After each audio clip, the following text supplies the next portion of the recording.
Lakhiani. Thank you.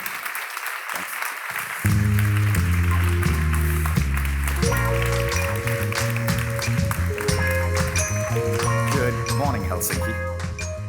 So it's been a crazy ordeal getting here. I was flying in from the Dominican Republic. Flights were 8 hours delayed, and it's basically taken me close to 40 hours to get here, and they still haven't found my luggage. So I've been wearing the same outfit for about 48 hours right now. But I'm still really psyched to be here.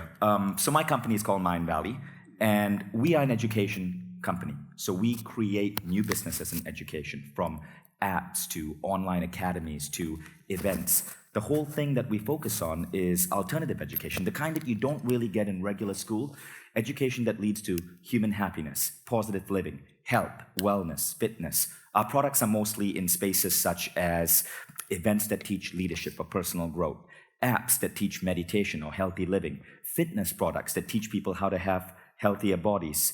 We are known for the mindvalleyacademy.com, which is an online university for personal development, or for our apps such as Omvana, which is the #1 personal growth, highest grossing app in about 30 different countries right now. So that's what we do as a company. But what I'm going to talk about here is not so much what we do as a company, but how we function as a company.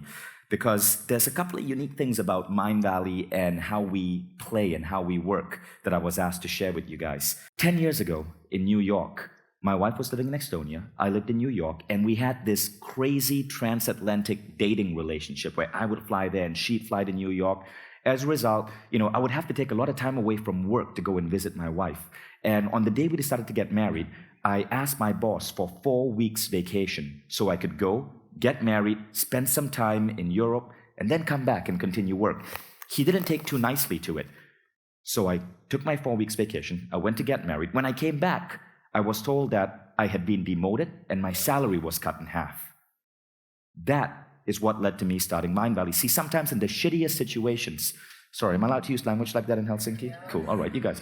Sometimes in lousy situations, opportunity emerges. That was me in New York in 2003. I was slightly more pudgy.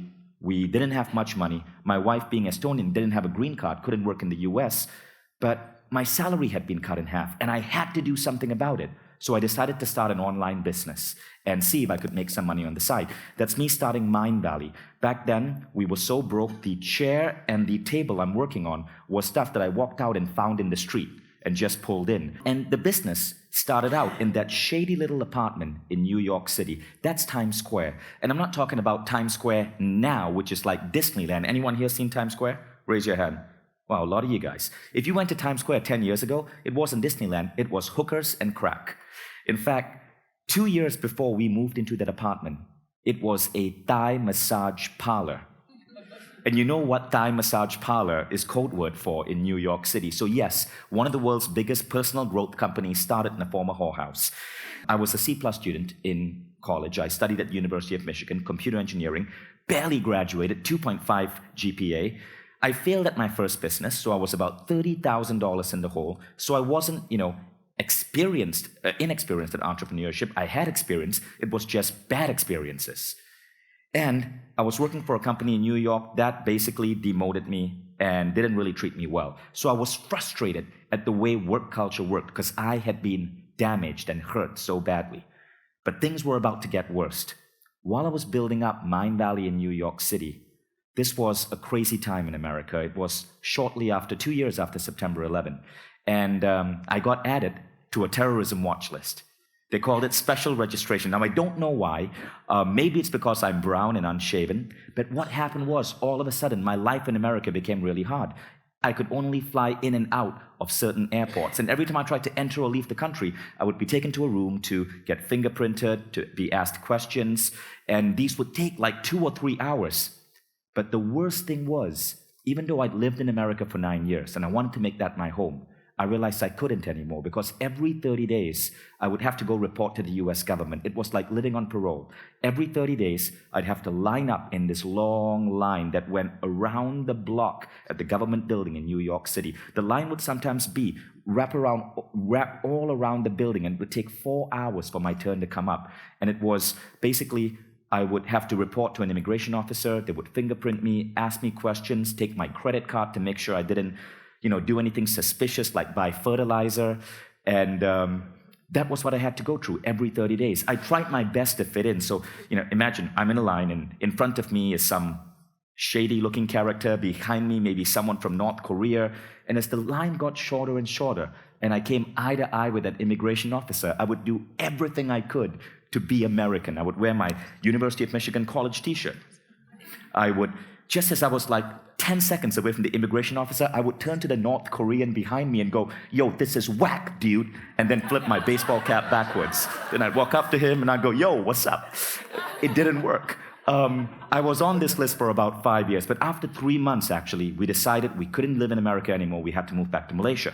So we packed our bags, got on a flight, and went all the way from New York City to Kuala Lumpur. We were actually thinking this part of the world, Thailand, Estonia, but it's way too cold here. I don't know how you guys do it, so that was off the record. So we moved to Malaysia, and immediately we were faced with two massive problems. Again, as I said, opportunity, the crisis begets opportunity. The first issue was, look, all our clients, all our partners were in the United States. The second issue was even more severe. In Malaysia, there's phenomenal brain drain. Every year, about 1% of the population leave. They leave for richer countries like Singapore or Hong Kong or Canada or the United States. And so when I moved to Malaysia, my friends told me, "Why on earth did you come back? There is no talent here. You can never build your dream company in Malaysia. All the smart people are gone." And I guess for a while I believed them. But I also believe in this man, Buckminster Fuller. Amazing man if you've studied his biography. And Buckminster Fuller had a very interesting view of the world. He said, you never change things by fighting the existing reality. To change something, build a new model that makes the existing model obsolete. I could not fight brain drain. I could not fight the circumstances of being in Malaysia, so I had to create a new model. My dream was to create a Silicon Valley-style company, to have the diversity of New York City within my company, to have a beautiful office. It was said I couldn't do it in Malaysia, but we decided to do it anyway by building a new model to overcome all the stuff that was in our existing reality. The brain drain, the lack of talent, the fact that we were in the developing world. And we decided to set a really high bar for this model.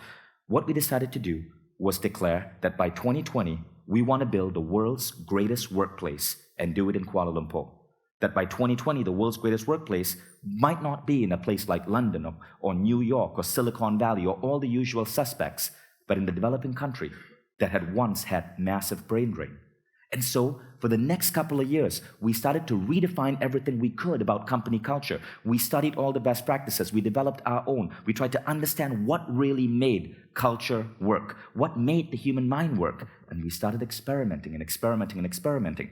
We ended up building a beautiful office in Kuala Lumpur, attracting talent from all around the world, and creating a company culture that is kind of celebrated right now. We also won a ton of awards. World Blue, which certifies democratic workplaces, we were the first Asian company to win World Blue for employee happiness. We have since won it 7 years straight.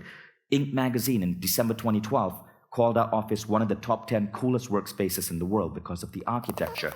And we just got certified by Great Place to Work as one of the top companies in Asia to work for. But the best part is this, it's not about the awards, it's the reaction. Right now, to get into Mindvalley, we get thousands of resumes that we don't even look at paper resumes. Instead, people get a job at Mindvalley by creating beautiful video cover letters to get noticed. And in the video cover letter, all we ask them to say is, 3 reasons I'm awesome, 3 reasons I want to work for Mindvalley. And people put so much effort into these video cover letters. Here's an example of one, right?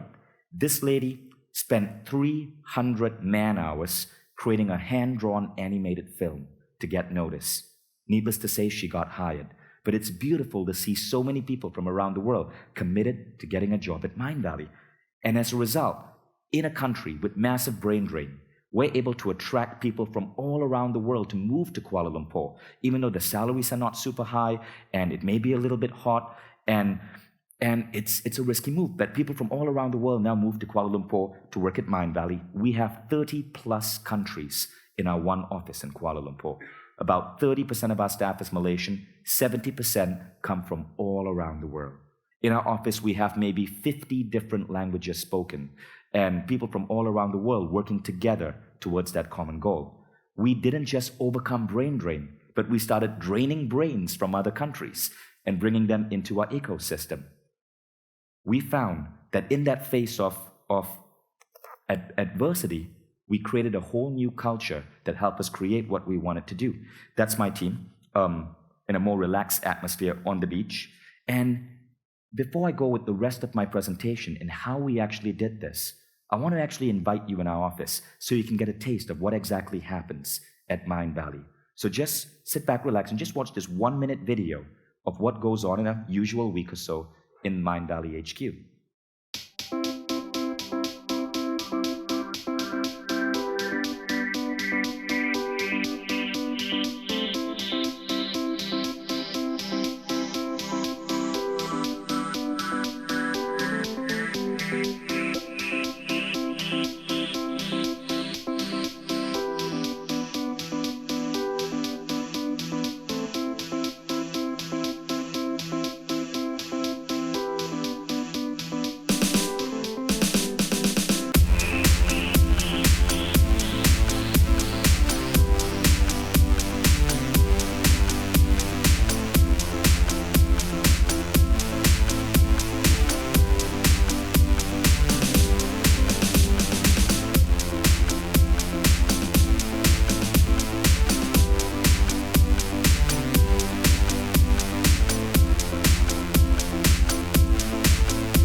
So welcome to Mindvalley.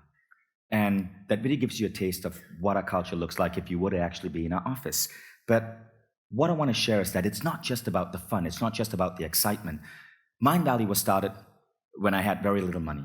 It cost me about $700 to start the company. But in the last 10 years, and we celebrate our birthday this November, in the last 10 years, we've been able to take that $700 and generate a company, create a company that's generating about 20 million in a year in revenue with a valuation of pushing 40 to 50 million US dollars. That's a 65,000 time return on investment. But more so, we've been able to do this without ever having to take any loans or VCs or grants, which is kind of rare for a startup. And the reason why I think we've been able to do this as a startup company is because of our focus on attracting great talent.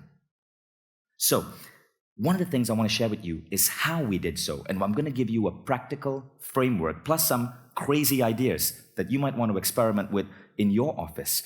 Now, the thing is, the confident pursuit of big goals inspires radical innovation.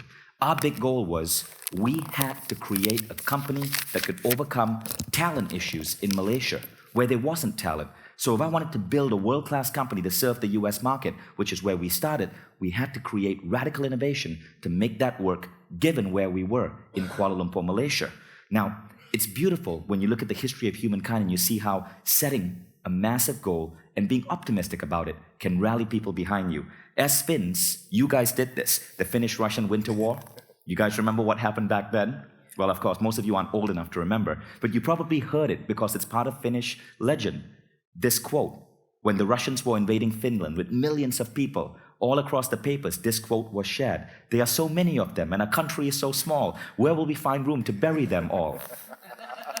Of course, in the Winter War, the Finnish army created radical new ways of fighting in the snow, and one by one, they picked off the invading army. In the end, it was horrible how devastating a defeat the Soviet Union went through, and Finland became one of the few countries on this part of the world that retained its independence. The optimistic pursuit of big goals inspires radical innovation. So the first thing is, you got to have a big goal in terms of where you want your company to be and how you want that company culture to be. One of the things I want to share with you is that realism is nothing more than a socially acceptable form of pessimism. According to this quote, the people with the most consistent track record of success don't think in terms of what is, they think in terms of what could be. It's very important when you are trying to create a new company culture, to go beyond where you logically see your culture is going to emerge, but create a picture that some people might even say is unrealistic. Our picture was we wanted to build one of the world's greatest workplaces in Kuala Lumpur.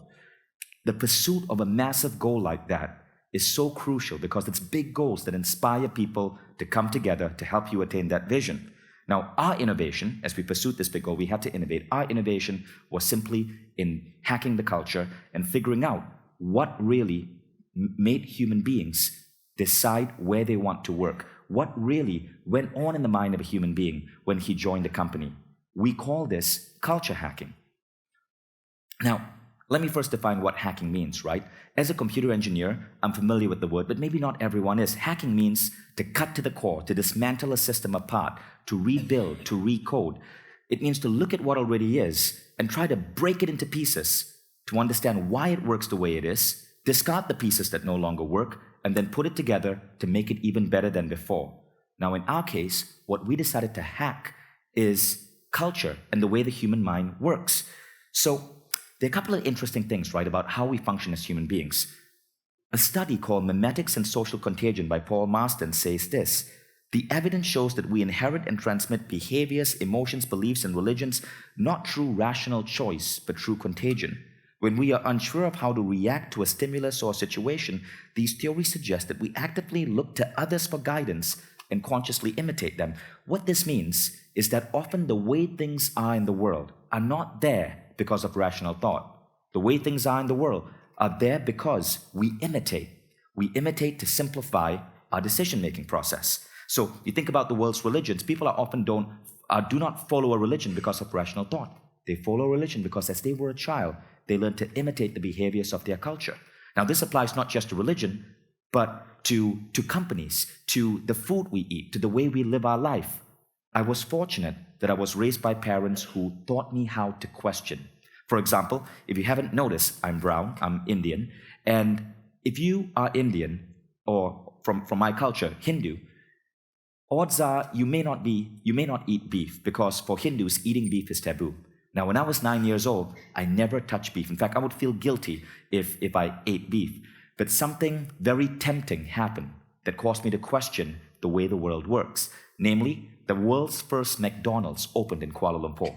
And I really, really, really wanted to try that cheeseburger and Happy Meal. You know how McDonald's directly targets children? So I asked my mom, why can't I eat that cheeseburger? And she goes, well, it contains beef.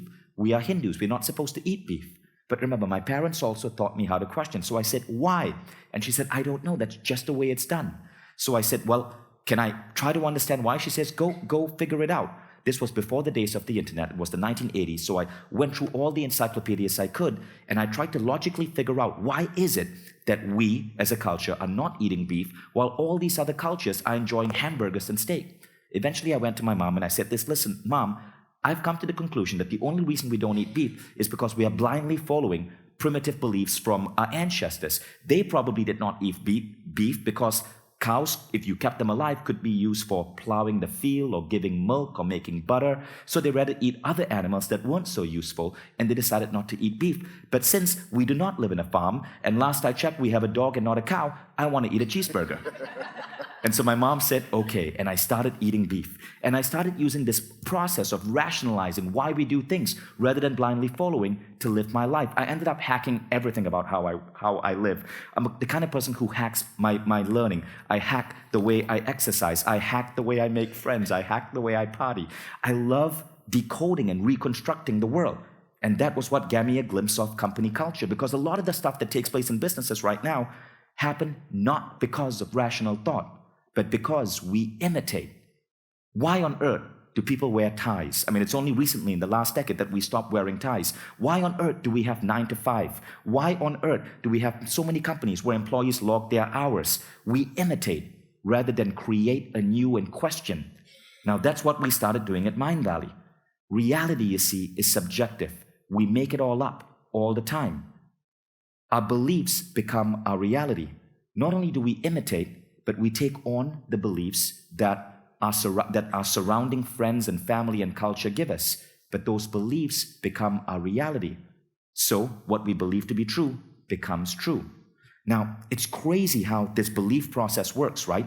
Do you know that a hypnotherapist can hypnotize you to have a tan? That would be so useful in Finland, right? But you can put someone under hypnosis and tell them to pretend that they are on a beach and the sun is shining down on them and their skin actually can tan. It's amazing how the human body is subject to our beliefs, but it's not just the body. There was a study done of hotel maids where these scientists decided, well, in America, they were wondering, why is it that so many hotel maids are obese? So they decided to have a fake study. They brought these scientists to interview hotel maids in a hotel, and they interviewed these hotel maids on the number of hours worked and how many beds they had to change and mattresses they had to flip over. But the study was all fake. All they wanted to do was try to inject a new belief in these hotel maids' mind. At the end of the study, they turned to the hotel maid and they said, Matilda, you know, it's crazy. From what you're telling me, the number of beds you have to clean and rooms you have to make up and stairs you have to run up and down and vacuum cleaners you have to haul, you must be burning an extra 1,000 calories a day. That is crazy. You must be so fit. Now, what happened was, a month later, when they came back to interview those hotel maids, all of them had started losing weight. And not only that, their cholesterol count had gone down. They were not doing anything different. They were not eating differently. They were not exercising differently. They had been implanted with a new belief that their work was actually healthy work, that they were burning 1,000 extra calories a day. And as a result, their bodies and even their cholesterol count, something so specifically measurable, began to change. It's not just hotel mates. The same observation happened in America. See, a scientist was wondering, before Obama was elected president, what would happen to the white and African American test score gap if an African American became president. So he took a group of students and he tested them, and obviously what you expect to happen happened. The white students scored better than the black students. He took the same group, he tested them again after Obama won, and guess what? The gap completely disappeared. Our beliefs are influenced by the things around us, but the craziest thing is, our beliefs distort our reality. What you believe to be true becomes true. And it gets weirder. It's not just true for your skin tanning, or your health, or losing weight, or your performance in an exam. It's true for the people you work with. There's another study in 1968 called the Pygmalion Effect Experiment, where they took a group of school teachers and they told these school teachers that inside their class there were certain students who were geniuses. Now guess what? These students ended up having the best performance. Even though the teachers were not allowed to verbalize that, they were told that they had to keep it quiet. The specific students, say Bob, Bill, and Sarah, who were labeled geniuses, Bob, Bill, and Sarah, based on the teacher's expectations of them, ended up performing extra well. It is insane how our expectations define what we experience. So, as a result of social conditioning, we adopt certain rules about the world. But these rules become our definition of the world. Now, the problem is this, right? It's not so much that we adopt the rules, it's that so many of the rules we adopt are not really rules. They are what I call brules. A brule is basically a bullshit rule that we adopt to simplify our understanding of the world. And we live a life filled with rules. Bullshit rules are rules that don't necessarily lead to a better outcome, but we blindly follow them because everyone says we should. Common rules, 9 to 5, logging hours, males perform better at females at certain tasks, that a good GPA leads to better quality hires. All of these are common rules. All of these are the things that we want to learn to question, to empirically test and see are really true. And that's really how I live my life and how I run the company. Outside physics and the rule of law, all other rules are illusions that we've chosen to believe. You smash the ones that no longer apply to you. So, what did we do? We tried to understand what is it that really matters to human beings when it comes to creating company culture. This is what we found, and this is the template that I want you guys to use you might want to use in your own business. Now, I've interviewed 2,000 people, maybe 4,000, and I've noticed a specific pattern. The smartest people I interviewed wanted these 5 things: growth, happiness, abundance, significance, and meaning. We're going to go into all of these one by one and show how you can take these 5 things and hack your work culture. Growth means the desire to become better human beings, to learn skills. Happiness means getting out of bed every morning, excited to go to work, and not buying into the baby boomer generation's idea that you're supposed to slave away at a job from 9 to 5 for 20 years so that you can someday retire and then enjoy life. Abundance meaning not necessarily being super wealthy rich, but being able to lead a lifestyle where you feel rich. Significance meaning feeling important, feeling that the work you do makes a difference. And meaning means giving back to humanity. These are the 5 things that all of us, all of you, crave. You agree? But if you can find to create work cultures that help create this is when you create beautiful company culture. Now, let's put theory into practice, right? Let's start with the first one, growth. Now, when I first started out as a leader, I believed in this quote on leadership. Leadership is getting other people to do things you want done because they want to do it. That comes from Eisenhower. Nice quote, but it was more relevant in the 1950s. Problem with quotes like this is also the kind of leadership that might, allow a president to march 1 million men into a dumb war. In some ways, it's coercion and not leadership. So how should we define leadership? This is how we define it at Mindvalley. Leadership is recognizing that we are all one, that every person you lead is as brilliant as you, as talented as you, and has the same capacity for growth and accomplishment. They simply need to be reminded of this fact. What does this mean?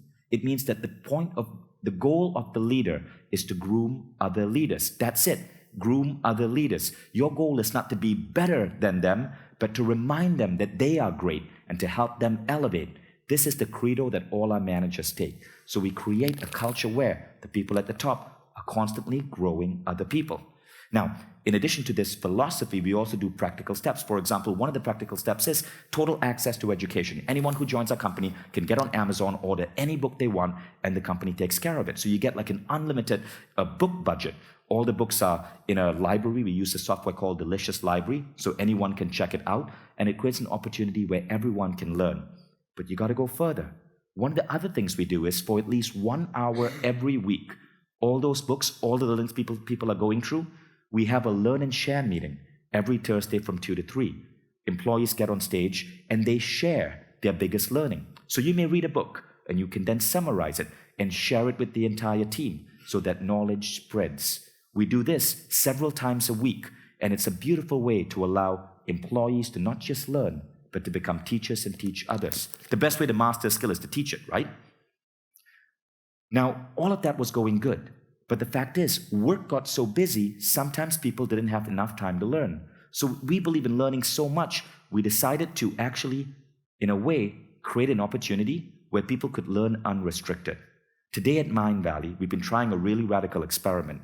The first Friday of every month is what we call Learn Day. And on that first Friday, you do not take any orders from your managers. You do not have to do any work for the company. All you do is you come to the office, you bring a book, and you sit down and you read that. Or you could choose to teach. So employees take turns becoming teachers or students. Or you could sit in the beanbag and just read. And employees create classes for other employees. Maybe you're in customer support, but you want to learn web design, while someone from the design team will be teaching web design. So you get to learn other skills. You get to explore new opportunities. For 9 hours on that day, you don't do any work for the company. You just work on yourself. It's a beautiful system and people love it. Why is this important? Well, Abraham Lincoln said this, right? If you were to give me 6 hours to chop down a tree, I would spend 4 hours sharpening my axe. In so many roles at work, we spend so much time working, we do the same thing over and over and over and over and over again, but we don't innovate. So by taking people away from their job for 1 day a month, 1 out of 20, and having them focus on learning something new related to their job. Someone from customer support, for example, might read books on customer support excellence in other companies. You give them a chance to upgrade their mind, apply it in, and create innovation. This is why learning is so important. There's another reason, though. Some of you might recognize that man. That man is Zig Ziglar. He was a famous success coach and motivational speaker. So there's a story about Zig Ziglar, right, where he went to a company and he asked the executives there, what are the attributes of the perfect employee? I want to ask you that. Shout out. What are the attributes of the perfect employee? Anyone? Innovative. What else? Creative. What else? Energetic. What else? Committed. Collaborative. What else? Motivated. What else? Fun. What else? Last one. Happy. Okay? So you just gave me 10. Now when Zig asked that to a company, He came up with about 100. It took him 1 hour. And he said, all right, keep telling me, keep listing. Eventually, they stretched. He really made all those executives stretch and brainstorm. They came up with 114 attributes. Then he took a pen, and for each of these attributes, he wrote down an A for attitude or an S for skill. Attitude or skill. At the end of it, he found that 107 out of 114 were attitudes. 7 were skill. Now notice what you all yelled out at me. All of those were attitude. None of it was skill. All attitudes. You talked about happiness, motivated, innovative. Those are not skills. Those are attitudes. Is there a degree that someone can get from college? Bachelor of Science of Happiness? Bachelor of Science of Motivation? Bachelor of Science? You don't. So the weird thing is, as companies, our best employees, it's all attitude. But when we are hiring, we sometimes look at skill. This was something that we observed. So what we did is, we hire for attitude. Resumes play a very, very, very low role in how we hire people. It's the interview. It's the video letter that they send in. It's attitude. That's what we're going for. Then we train for skill. You can get someone who is positive, who's happy, who's dynamic, and train them to be a great customer support rep or a great programmer. Hire for attitude. Train for skill. And this is why growth in the company is so important.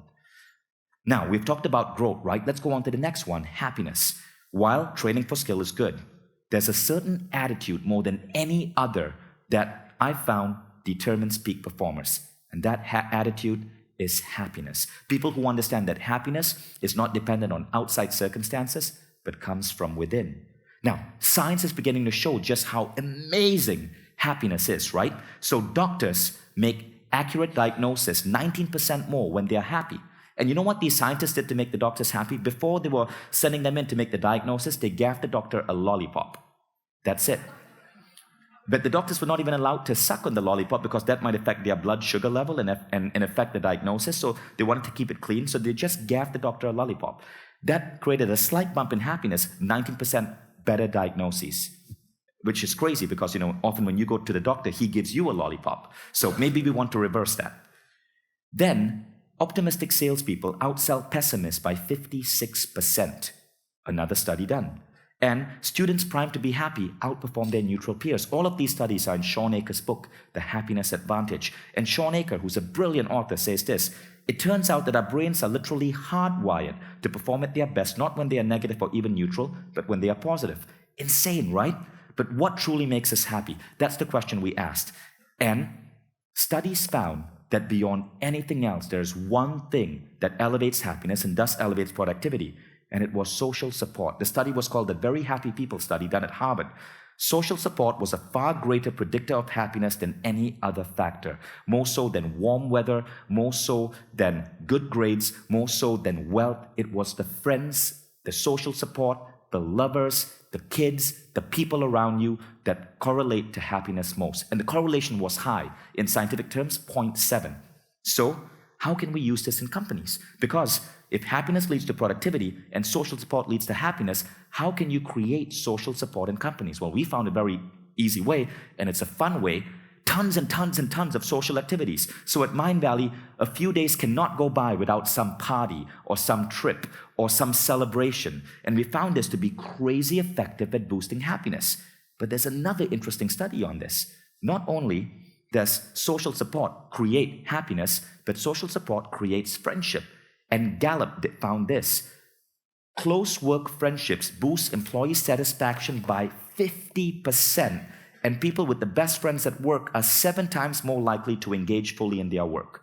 Best friends lead to more engagement, leads to higher productivity. What Gallup found in the study was that perks don't really make that much of a difference. You can give employees free latte machines, free massages. It doesn't lead to engagement as much as them simply having a best friend at work. So at Mindvalley, we create a work structure that encourages friendship. Richard Branson says this in one of his books. Every company should have this in their business plan. Have lots and lots and lots of parties. And the CEO should be the first person in the pool. We take that very, very, very seriously. Our whole culture is fueled by happiness and social days. Now, how can you apply this? Well, one of the things we do is culture days. Every 2 weeks, we celebrate one of the cultures at Mindvalley. It might be Malaysian culture. In August, we have Malaysian Day. And what happens is employees who are of that nationality are given about $1,000 to turn the entire office into a Malaysian celebration for that day. There might be a India Day on India's Independence Day where our Indian employees are given that money and they organize a party and serve Indian food for lunch, and all the women get to dress in saris, which is gorgeous, by the way. Can you guess what day that is? That is Estonian Day. We have 5 Estonians once a year. They get to celebrate Estonian Day and inject crazy, weird Estonian culture into the entire office. We even have a wife-carrying competition. It's one of the things the country is known for. And after 5 p.m., everyone starts taking shots of Bana Tallinn. It gets really, really, really interesting. Now, there is a science to social. In Good to Great, this famous book, Jim Collins says the people we interviewed from good to great companies clearly loved what they did largely because they loved who they did it with. So you got to be able to create love and bonding and friendship in the company. Now, here's a practical example of how we do it at Mindvalley, right? The water cooler is where people often meet. But water coolers are so unattractive and passé. We create beautiful spaces like this where people can come and in a very beautiful environment connect. That, for example, is a little kitchenette. That is a meeting space. Notice how beautiful they are and how they resemble the most perfect, gorgeous, warm, little, like cozy homes, right? We even have a little park in the office. All of this doesn't really take much to create. No more so than, say, decorating a little living room. So we create these comfort corners in the office. And here's how things might play out. A few people get together after 6 or 7 p.m. to have a drink. Soon, they crack open a couple of beers and people start cheering. Then the noise attracts more people. By 7 p.m., a group of maybe 15, 20 people are there in that space, drinking, bonding, having fun. Then someone will pick up a guitar. You'll notice in all those photos a guitar lying around and start playing a tune. And then someone else will hear the guitar, come and start singing. That's our Italian tenor, Alessandro. Pretty soon, everything goes crazy. And the next thing you know, there's loud music playing and everyone is in the office till 9 p.m. bonding and having fun. That, by the way, leads to higher productivity because of the social connections that get formed. Your best friends at work lead to higher engagement, leads to greater productivity. Every company should have a culture where people can connect, bond, fall in love with each other, celebrate, and have fun. But there are other ways you can do it. As HR directors, as leaders, we need to learn how to start positivity contagions. There is another famous study by Yale psychologist Sigal Bassad that says positive people improve team members' performance, reduce group conflict, create more cooperation, and greater overall performance for task at hand. What they did was they took company groups and they had certain people who were super positive that they injected in these groups. The overall performance of the group went up. Positivity, smiles, happiness is contagious. And so just a few positive contagions in a company can elevate the company culture. Now we do this by having departments in Mindvalley that create weirdness. How many have a department for weirdness? You do? I want to talk to you after this. This is what our department for weirdness is called. It's called Splash, the secret society for platonic love, appreciation, smiles, and happiness. It's an undercover department within Mindvalley. A few employees are part of it, but nobody is allowed to know who's part of it because it has to be secret. It's like the CIA. They watch everything they do, and they feel people are getting a little bit too stressed. They make something weird happen. For example, on one day, everyone came to work, and there was a giant box in the company, and it said, "Do not open till 4:44 p.m. Love you, Splash." And so everyone went back to work. And at 4:44 p.m., you could hear all the noise, and everyone rushed to this giant box to see what was in it. They ripped it open, and what they found was beautiful, sexy underwear with the word Mindvalley on it. So these little bits of weirdness create a beautiful, dynamic company culture that leads to interesting things. Yesterday was Tash and Heels Day in Mindvalley. Every November, we celebrate this American tradition called Movember, where guys grow their mustaches, but we don't want to keep it just to mustaches. That's where the tash come from. We allow the guys to be really macho and the women to be really feminine. So the women get to wear like the most gorgeous, exotic heels and dresses. These are pictures of what Tash and Heels Day looks like in Mindvalley. That's the typical Mindvalley guy, if you were to walk into the office yesterday. And all the women wear bright, pumping heels. And then we have a photographer go on and take photographs of the company, and people pose and have fun. And it's a really, really, really fun, enjoyable practice. But the thing is this, right? Studies have found that when leaders are in a positive mood, their employees are more likely to be in a positive mood themselves, to exhibit pro-social helping behavior towards one another, and to coordinate tasks more efficiently and with less effort. So, by injecting this weirdness, by me posing like that, by creating weird rituals that seem to make no sense, like Tash and Heels Day, you're actually creating higher engagement because of the way employees come together. Every single day, as a leader, as an HR manager, you can choose how you want to walk into that office door. You can walk in with stress or anxiousness or anxiety, or you can walk in with happiness or positivity or optimism. Both are contagious. So what you walk in with, you are going to be infecting everyone else. We tell people to stay at home when they have the flu because we don't want them to infect others. We should be telling people to stay at home when they are stressed out or anxious or in a lousy mood, because they will infect others. They call it positive contagion, and they found that it's not just yawns and smiles which are contagious, but engagement is contagious, optimism is contagious, happiness is contagious, hope is contagious. Likewise, depression, anxiety, stress. Now, one of the things we do, because we understand positive contagion, is to inject a little love in the office.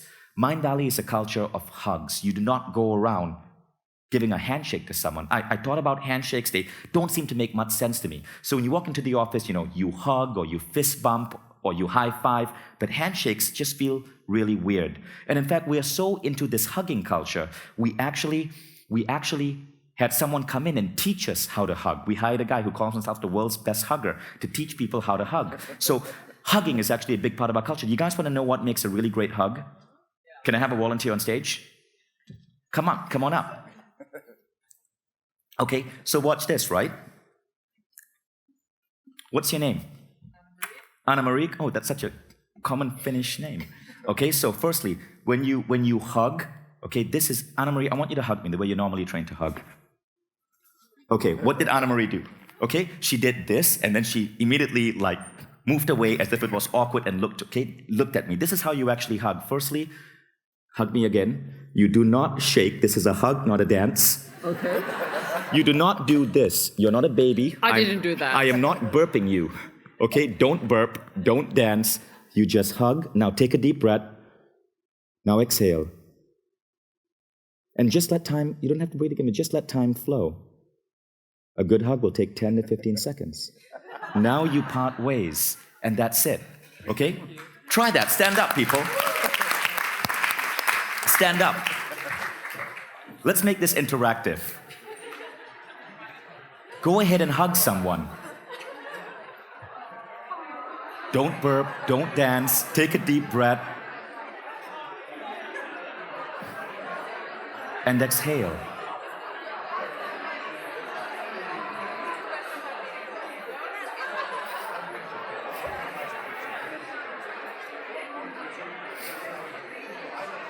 Now, did you notice how that makes you feel? When you create a culture where people can freely hug each other without expectation or without feeling awkward, you've helped take away a lot of the politics and the lack of transparency and ill will that happen in so many company cultures. Stop the damn handshakes, hugs, high fives, fist bumps. Don't any of you dare handshake me over here. I don't like those. Now, there's more than just hugging, right? There's another thing about happiness, and that is the way we set goals in a company. Different people have different ways they deal with goals and pressure. So there's a difference in goal setting between dreaming big, which I strongly advocate, but being realistic. Studies do say that realistic goals are more likely to be attained, which is true. But at the same time, if you just go for realistic goals, you don't really do amazing things. Now, one of the ways we create goal setting that helps happiness and prevent stress is through a process I learned from a brilliant coach called Raymond Aaron. They call it MTO goal setting. Every time we set a goal for a team, we set 3 different numbers: minimum, target, outrageous. So let's say we have a sales team and the goal is to do 1 million in sales. That is a realistic goal. So the target is 1 million. But the hardcore salespeople who want to beat that, we want to give them something outrageous that their minds can aim for. So let's say they want to aim for 1.4 million and break all previous records. Well, 1.4 becomes outrageous. But at the same time, if on a day-to-day level, every month, without any, thing going wrong, you can easily hit 0.8 million. That becomes your minimum. So as a result, you end up with 0.8 as your minimum, 1 million as your target, which is the realistic target that you might put in a business plan or share with an investor, and 1.4 as your outrageous, for the people who like outrageous goals, for the wild dreamers. Now, the beauty of setting MTO goals is this. Firstly, those who are realists feel comfortable. They don't feel high pressure. Those who are outrageous dreamers, they have something to push them forward. And the 1.4 is what really ends up locked in everyone's mind. So we found that when we think like this, we often exceed our realistic goals. But the real power actually comes from minimum. Minimum means it's an easy thing to hit because we do it very regularly, 0.8 million. But the thing is, you are not allowed to feel bad as long as you hit minimum. So if you hit minimum, it's not a disaster. No one is punished. You're not allowed to feel bad. The happiness levels do not drop significantly. If you don't hit minimum, then you're allowed to feel bad. But what we do is we call everyone to the company meeting. We set a timer, 60 seconds, and for 60 seconds, everyone can feel goddamn awful and curse and beat each other and feel like absolute crap. But at the end of the 60 seconds, it smiles again. And then they continue aiming for the next target. Negativity is not something you want to bring into a company. Feeling bad is not something you want to bring. Remember, happiness is what leads to results. Negative energy, not good. MTO goal setting helps limit negative energy, even in the rare circumstances that you might miss a goal, to just 1 minute. So we've talked about growth, we've talked about happiness. The third important ingredient that people really want is abundance. Ultimately, happiness is great, growth is great, but people need to live good lives where they feel they can get the things they truly want. So for abundance, one of the things we do is we create practices that make our employees feel abundant. In terms of salaries, we pay competitive salaries for our city. So you should always pay competitive. Our philosophy is to pay 10% or more above the market rate.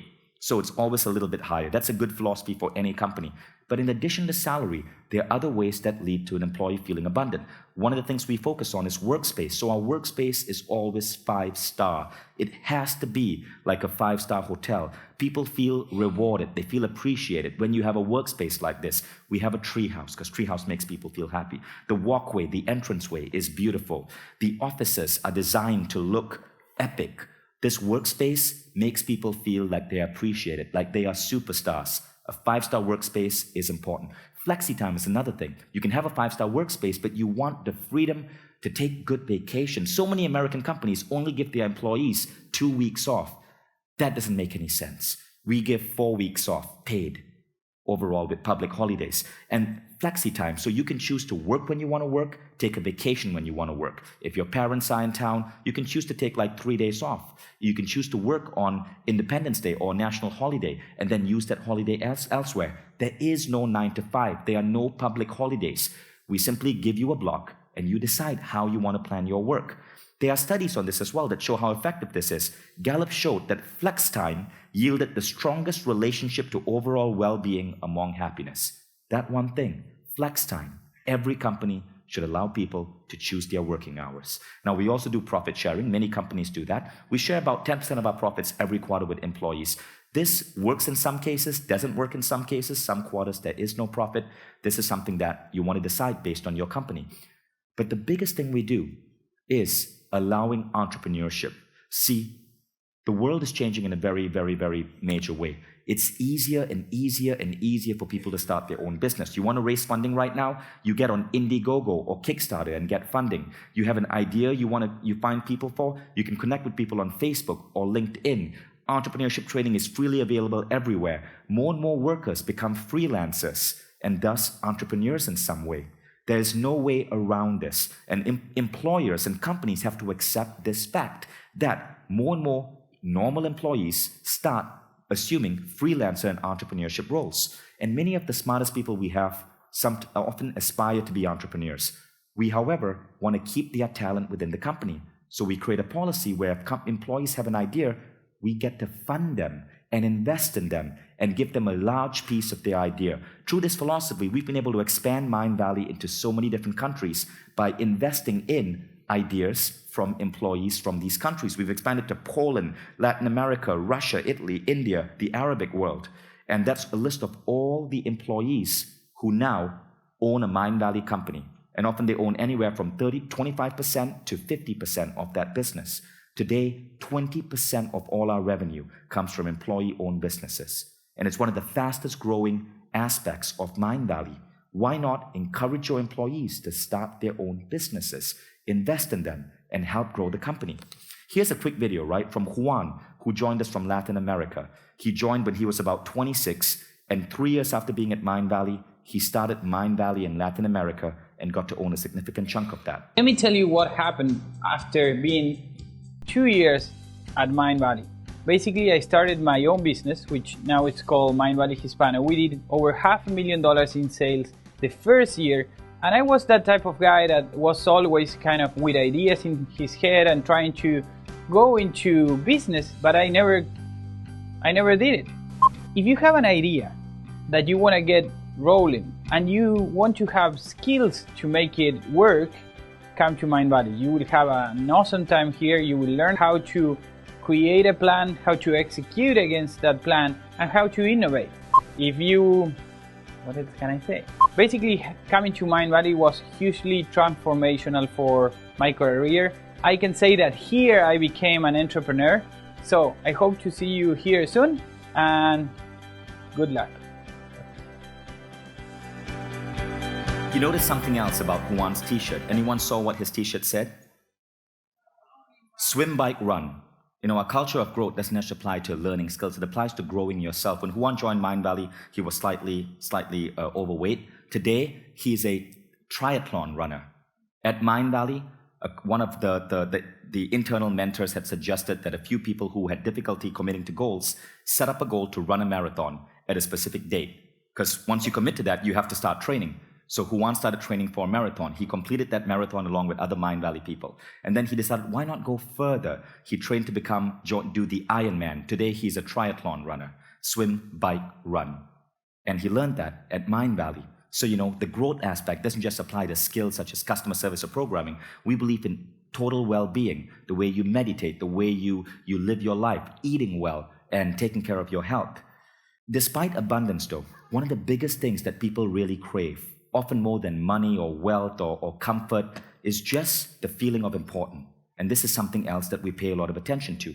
We call it significance. You want to make people feel competitive edge. Now, we do this by creating a software, in addition to face-to-face praise, creating a software where employees can drop little love letters to each other.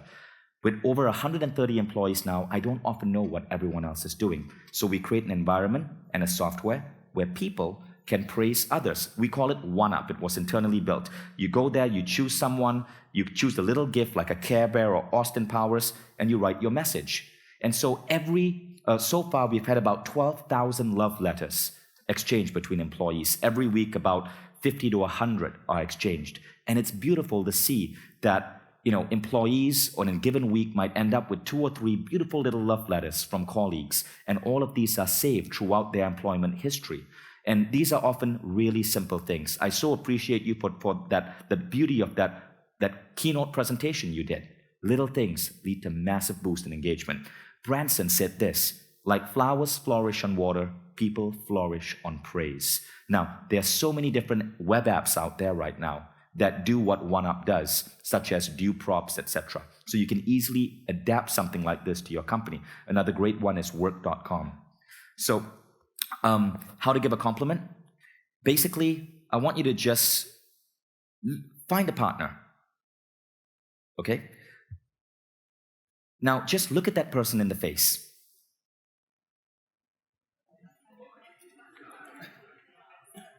Praise is something so easy, we forget how to do it. Look that person in the face and just tell them one thing about them. If you don't know them, tell them one thing about how they look or their eyes or their dress. Sanoit mulle palautetta, sanoit, että mä oon epätanssi. Ja suomalainen tapa sanoa, että se on jotain hieno puhe sinänsä.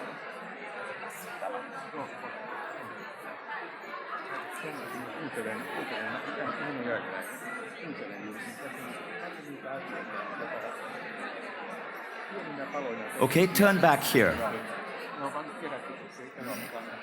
Praise and appreciation praise and appreciation, like any habit, is something that you learn as a habit.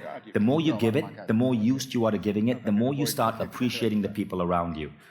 I was stuck in an airport now for like a really long time. There were people around me lining up, yelling at Air France because the flight was delayed yet again, and there were angry people all around me. And I don't want to live life like that. So even though I knew that I was going to be inconvenient, I knew the person behind the counter was just doing their job. So I went up there and I said, "Thank you so much. It's amazing how calm and present you are and how beautiful your smile is with all these people yelling at you." And when you start living life like that, it's really beautiful because the power of praise does so much for people, and it's easy to give. But those little things, as you can see from the Losado ratio, create such a massive boost in how someone's day go. So you want to make sure that praise is something that habitually is something you do on a daily basis. Every 5 p.m. every 6 p.m. as I'm leaving the office, I shoot a message of praise, an email or something, to one employee that day, at least one, that completely astounded me. Now, in addition to this, significance, praise, another thing we do to allow significance is to give people control over one's environment. There are a number of ways we do it, right? One is company value. We call it the Code of Awesomeness. Our employees vote for this. It took us 1 year, basically, to have everyone give their opinion. But now we have a Code of Awesomeness that was generated by the employees. And so everyone applies by this value system. Another thing we do is team retreats. And this is one of the most interesting things we do. Every year, we take all our employees from the lowest level people to the highest level people. All are treated equally. We put them on a plane and we fly them to a paradise island. See that picture? The people in that picture who are not smiling are the ones who don't work for me. Now, we take them to a beautiful beach somewhere in Malaysia, and they go through basically 3 days of bonding and brainstorming. Now, what we do in that 3 days, though, is what is really important for significance. On day 1, we ask everyone to get into their departments, and they are allowed to hack their department. They're allowed to come up with ideas on how they can take their department, customer support or HR, and make it more efficient. All these ideas are tossed out, and each department has to come up with, eventually choose one idea. Then they work on a proposal. All the 10 departments come together, they present their proposals, and the company votes. And the winning proposal basically has to be enacted. The proposal this year that won, that everyone unanimously wanted, was Learn Day. The fact that one Friday every month, no work, everyone just gets to learn. So we had to enact that, and we're happy we did. The people in the company got to choose how the company operated it. And as you can see, it's a pretty big step because they actually said, for 1 day out of 20 a month, we're not going to work. We just want to learn. But you want to trust your employees to allow them to do that. Now, that happens on day 1, right, of the team retreat. Now, all the other departments end up with their proposals, and those proposals, they take back into the department, and they are free to prioritize and decide what they want to hack. But it creates crazy innovation. It's day 2, though, where a lot of really interesting things happen. On day 2, they hack the business. All those teams now form different teams based on employees tossing out new ideas. Hey, let's go into 3D printing. Let's experiment with this new area of education. Let's try building a software for customer support because there's a gap in the market. And then people join these groups and they come up with new business ideas. All the employees come back, they pitch their business ideas, and the winning idea gets funding and becomes a new company. So from these ideas, a new business is formed, and the employees that were the champions of that actually now become entrepreneurs. Why is this so important? Companies' products change. Nokia used to manufacture rubber boots. Now they do cell phones. Who knows what they're going to be doing next? We know our industry might change. So by allowing our employees to perceive subtle changes and suggest ideas, we create radical hacks that actually change our business model. We want to build a company that will last 100 years, not just a decade. So this is a beautiful way to find new market opportunities. And that's basically how the brainstorms take place, in bikinis in a pool. We give people a really beautiful 5-star environment and freedom to have them hack their department, hack the company business model while being treated beautifully. And it's only 5-star. We would not do less for our employees. Now, another thing we do is monthly ask sessions. This is one of the reasons we won Democratic Workplace Award. Every month, people get to ask me questions anonymously. If they are frustrated about something, this is a way they can vent. And those questions can be tough, and the questions are all public. and I have to sit in front of all the employees and answer those questions. They can ask me, why were you negative on that particular day when you tell us that positivity is important? And I have to account for that. I have to answer these questions. By making managers accountable, you give employees power, and that power translates to better engagement. Now, the ultimate hack though, is hacking their lives. All our employees go through immense personal growth at Mindvalley. And one of the biggest things we do is take them through an exercise that I designed called the 3 most important questions, where they create bucket list of the 3 things that I believe matter most to the human soul. Experiences that you want in this life, such as, a beautiful new apartment, travel, love, growth, skills you want to learn, talents you want to develop, and contribution to the world, how you want to give back to humanity. All our employees in their first week go through this exercise. They make a list, and it goes on a giant board that everyone else can see. We call this board the dream board. So employees can now look at each other's list and decide how they want to support each other. I don't just do this with my employees, I do it with my family. That is the list for my wife. She also works at Mindvalley, and she has a list on the board. That's another one of our employees, one of our senior managers. And you can see the things people put down. Places they want to travel to, skills they want to learn. It's often not just about the company. We want to support people in their individual personal development. That's one girl, Luminata from Romania. And what's cool is she did that list about 2 years ago. And in 2 years, many of the biggest, craziest goals on that list came true. You'll see she said she wanted to be a best-selling author. While at Mindvalley, she started a blog. One of her blog posts became the most viral blog posts in the history of the internet in personal growth. And she got a book offer from the biggest book publishing company in the world 2 months ago while at Mindvalley. She said she wanted to speak, and because we support employees in their dreams, I was organizing a conference, and I allowed her to come on stage and speak, and she blew the audience away. And she just got a speaking proposal 12 hours ago, she wrote to tell me, in her home country of Romania. So all these crazy dreams are supported. Her speaking on stage have nothing to do with my company or my income, but by helping people, by knowing you care about them. That is what directly affects their engagement, and that's how the company works. A Gallup study on 10 million employees, it was a massive study, said, my supervisor or someone at work seems to care about me as a person. Employees that checked that were found to be more productive, contributed more to profit, were significantly more likely to stay with their company long term. Now, if you want to do this exercise, 3 most important questions, you can download our app, Ombana, and you can download the specific exercise on that app and go through it. Another thing we do is how we do all hands meetings. We rethink this process. We don't have company-wide meetings. We have what we call Awesomeness Reports, where every Tuesday I send an email to everyone in the company, and I say, write back to me and tell me all the awesome things you did in the last 1 week. And all these things come back, and what we do is at a beautiful Hall of Awesomeness, we celebrate everyone's accomplishments for the week, new results, new records, new things that people did, both in the company and their personal life. And we share praise that, say, our customer support team might get from customers. That's an actual slide from one of our Awesomeness Reports, where we are sharing good things our customers said about our employees. Now, we design it to celebrate victories. This is superbly important because, in a way, it leads to the gamification of work. People who do great things get little superhero badges for their desk to celebrate them. If they break a new record, they get to ring the bell of awesomeness that is only to be rung in moments of true and total awesomeness. And ringing that bell in front of all your co-workers shows that you just broke a big new record. People share their high scores. Everyone in Mindvalley is numbers driven. Every team has what they call a SMART number that they have to grow every week. And we celebrate every time they hit a new record for that SMART number. Now, there's a science to this as well. It's called goal gradient theory. It says that basically people speed up as they get closer to a goal. So you want to celebrate not just hitting the goal, but the parts to hitting the goal. The optimum is 70%. So when we do an awesomeness report, we don't just celebrate when a brand new project launches, we celebrate the steps in between. This gives people fuel to continue motivated towards the project.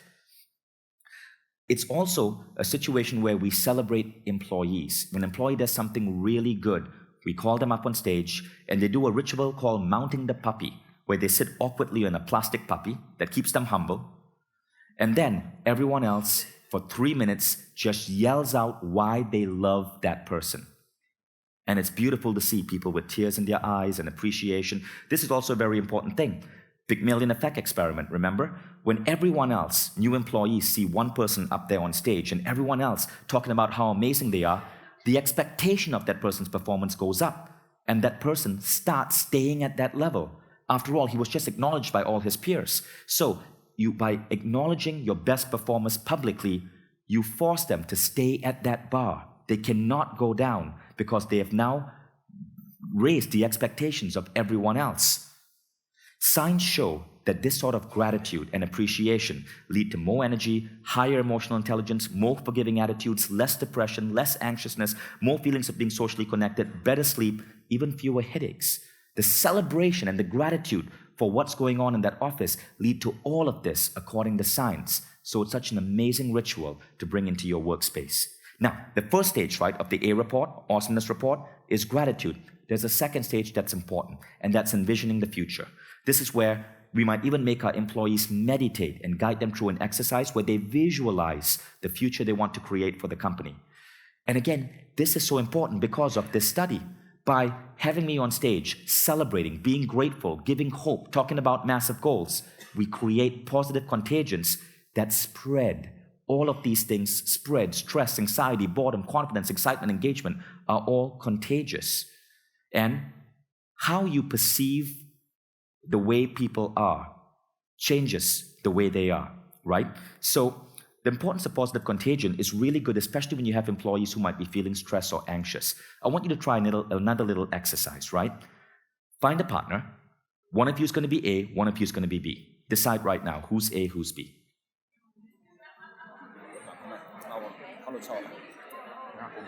Now, partner B, it is very important to me that you frown and do not smile. Do not smile. Just be really, really, really serious because your life is absolute crap. Just pretend. Do not smile. Put a massive frown on your face. Okay? Now that's partner B. Now partner A, this is what I want you to do. I want you to smile. Go ahead and smile. Look at them in the eye and smile.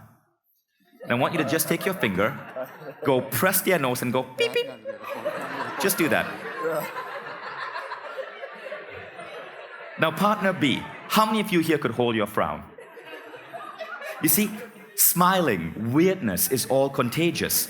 And this is why an all-hands meeting, where you create that little weirdness and happiness, can immediately break apart masses of anxiousness or anxiety in a company culture. Now, this doesn't mean that we're always celebrating, right? Negative things do happen. And there are situations where you have to bring up negative things. What we do in those situations, when you have to bring up negative things, is we make sure that we treat it not as a complaint, but as a suggestion. So you'll say, okay, I really don't like how this works, and this is what I'm going to do about it. When you understand that complaints and suggestions are two different things, you create a culture that doesn't sweep negative things under the rug. It opens them up, it brings them up, then it creates a suggestion to fix them. Now, we've gone through all four. Now we're going to go to the final one, which is meaning. Now, meaning is super important. Any fans of the book The Little Prince over here? Beautiful book, isn't it? One of the things the author says is, if you want to build a ship, don't drum up people to collect wood and don't assign them task and work, but rather teach them to long for the endless immensity of the sea. The problem with most people is that their problems aren't big enough. You want employees who are not feeling upset or bad because they have petty relationship issues, or they're upset that a guy didn't call them up in time, or they are frustrated with their commute. You want employees who have bigger problems. Their problems are what your company has set out to do, which is heal the world, create new technologies to advance humanity, create better education, create clean water, move us to alternative fuels. You want those to be your employees' problems. The issue with us, with so many human beings who are uninspired and lead unengaged life, is that their problems are too small. Screw the little stuff. You want people obsessed with massive things that push humanity forward. To do, and by making people engage with your company's mission, if that's what your company does, you've done them one of the greatest favors you can do to any human being. Our mission is to touch 1 billion lives and get enlightened ideas out, to shake up the way people create work culture, to shake up the way people design their health and take care of their minds and meditation, and to touch 1 billion lives. And that's what many of our employees are obsessed with. Now, in addition to that, another thing that you want to do is give back to your society. I believe every company has to take care of the city or the society that it's in. Now, we did this in Kuala Lumpur with a little experiment. We had an auditorium, and a couple of employees in around 2011 asked if they could hold little meetups in the auditorium. So one of our designers asked if he could bring in a couple of other design friends who were not part of the company and have a little meeting. That little meeting grew and grew and grew. And soon, hundreds of web developers and designers started showing up. That's our little auditorium with over 100 people showing up for these design meetings that our lead designer would have. And they would come and share ideas and drink and network all in our office space. Now, it started spreading. It didn't just stop at design. It went on to social media, motion graphic, copywriting, web apps, user interface, public speaking. All these different groups started forming in our city because we were giving them a free space to meet. And what happened was, in 2 years, we had 200 events and 10,000 participants by opening up our auditorium for free. Now, we decided that this was an opportunity. We called it Project Renaissance, and we put a grand vision around this. We wanted to, by giving these groups a way to meet and inspire and come up with entrepreneurial ideas, turn our city of Kuala Lumpur into one of the top 20 cities in the world to be an entrepreneur in 10 years. So already we've inspired people in Kuala Lumpur to show them that you can have Silicon Valley work culture by emulating the stuff that happens in Mindvalley. We want to take that goal to beat brain drain a little bit further. We want to now make Kuala Lumpur one of the top 20 cities in the world to start a company.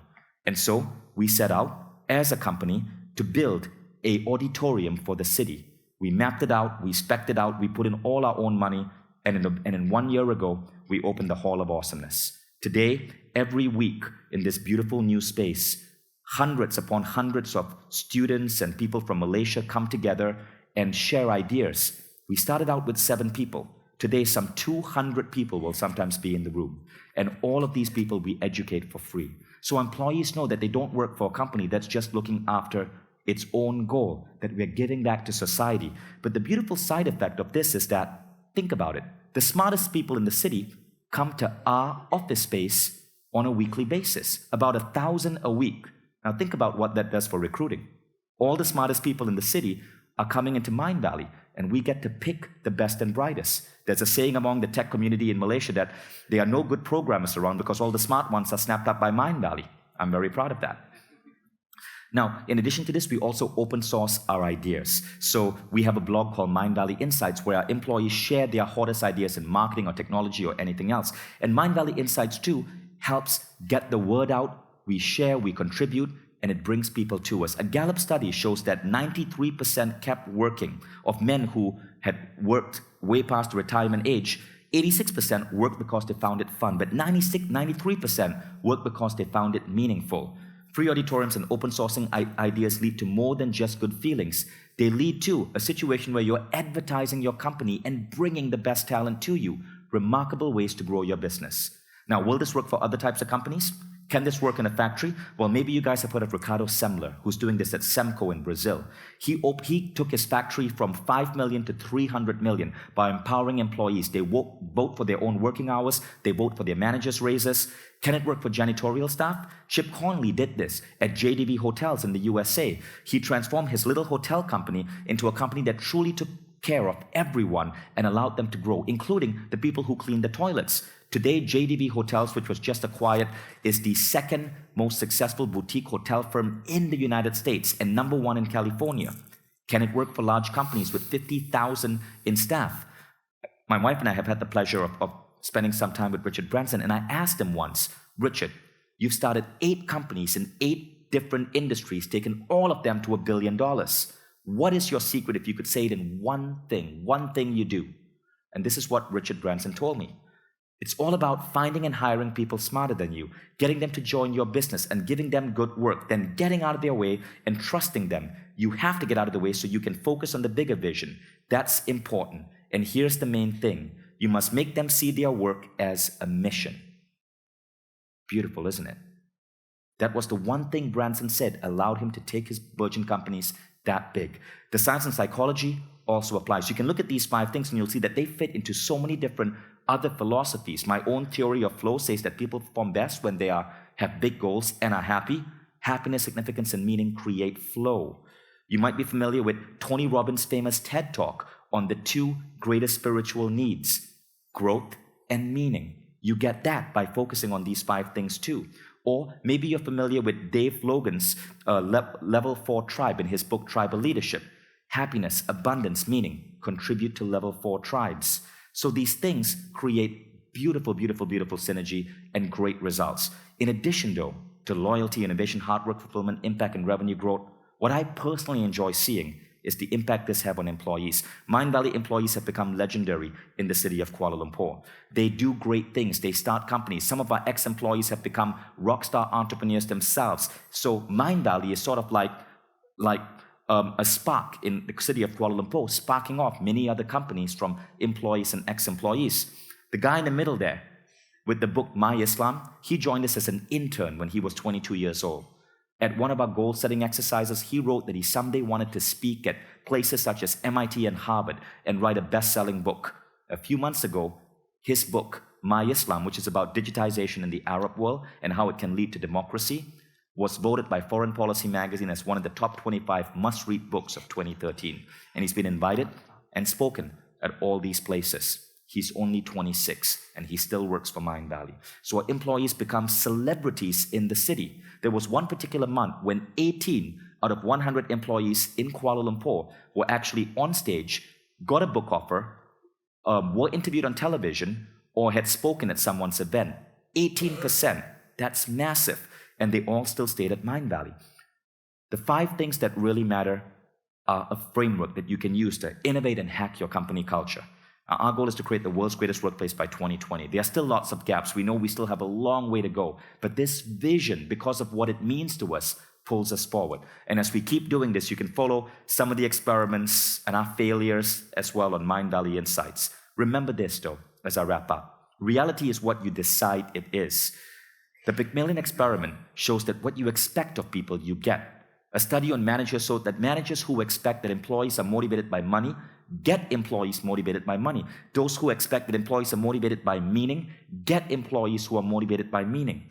The rules are all flexible, and you get to bend them. Ask yourself, are the way we're doing things a rule or a brule? Brule meaning bullshit rule. And if you suspect it's a brule, go ahead and bend it. Ultimately, how I identify a rule or a brule is as follows. Which version of humanity are your rules based on? Are your rules, like many dogma that come from organized religion, suggestive that human beings are sinners or are bad or lazy or untrustworthy?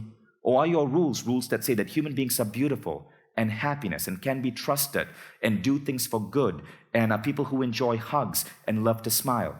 I prefer to choose these kind of rules. And when I see a rule that assumes a darker nature of human being, I choose not to take that rule. It doesn't mean I've never been hurt or I've never been cheated. I've gone through all of that. But I always choose trust and hope. And when you design rules for your company based on trust and hope, that you can trust that employees clock 9 to 5, that you can trust that they are really working when they're on flexi time, even though they may be out of office, you create that reality. So choose the rules that show humanity for the beauty that I believe it truly is. Ultimately, 70% of our waking hours are spent at work. Why shouldn't it be the happiest damn moments of our lives?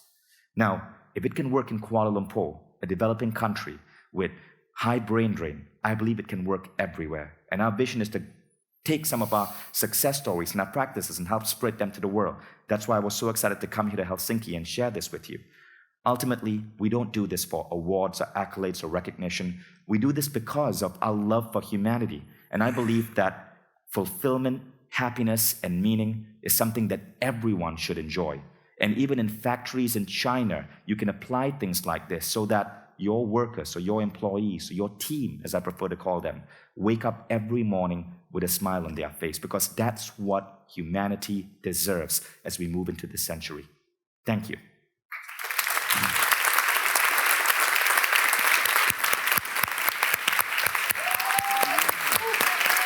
Love your excitement.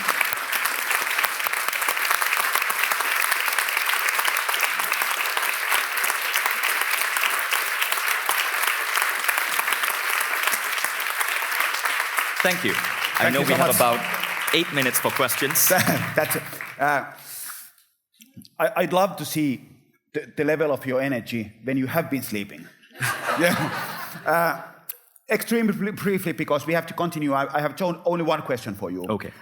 Everything you said, stunning, fantastic. I think that this presentation should be shown in each and every company all over the world.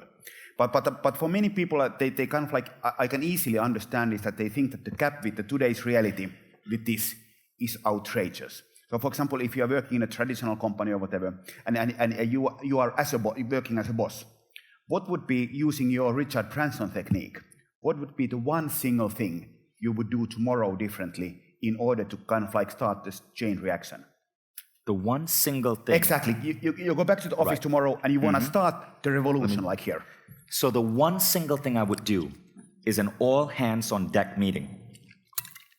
All hands on deck simply means all the employees come together for a meeting. Now, if you have employees scattered around, they can come in through Skype. And what you do in this meeting is you change the way you do it. You adopt what we do. We call it the Awesomeness Report. You ask all the employees to submit an email, maybe with pictures, celebrating things that they are proud of that they did that week. Now, it'll take a while, because at first people will be reluctant. So I ask all my managers to go to their teams, talk to their teams, and pick out things that people have done which they're really proud of.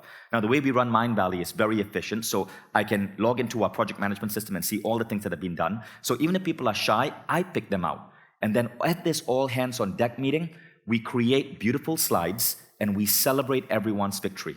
So we'll point to, for example, we had a Finnish programmer called Hanu, and he wrote a new checkout system for us. We'll show a picture of that. We point to Hanu, and we say, Hanu, please stand.